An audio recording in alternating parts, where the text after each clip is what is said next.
My mother was trying to kill us. With fat. With fat? Oh, sure. I mean, with that food. I mean, this is way before cholesterol and that whole bit. You know, I mean, 7-year-olds were having heart attacks. See, but you ate it because she said the same thing to you every meal. Clean your plate. Children in Europe are starving. Eat everything. Children in Europe are starving, right? Yeah. So I go to Europe for the first time. You know what I see? No. Fat schlubs. Everybody, big beasts, waddling, eating everything with an accent. I mean, forget. I never believed my mother from that day on, I'll tell you.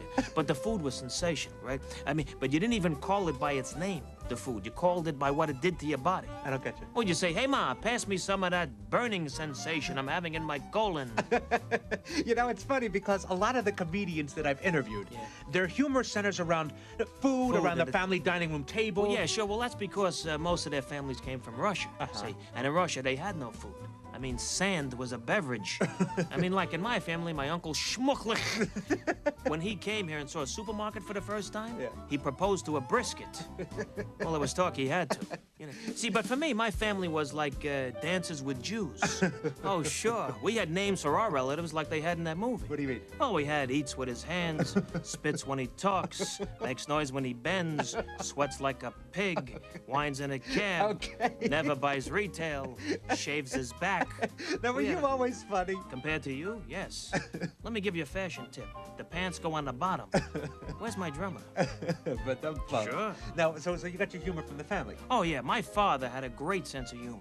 He died when we were kids. He was always doing stuff like that. What a kid.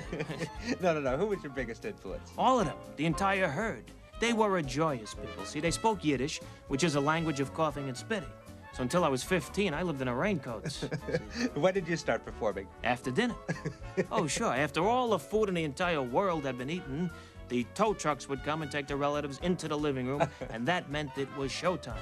My brother Stan and I would perform for the relatives. We loved to make them laugh, and that's where it started for me.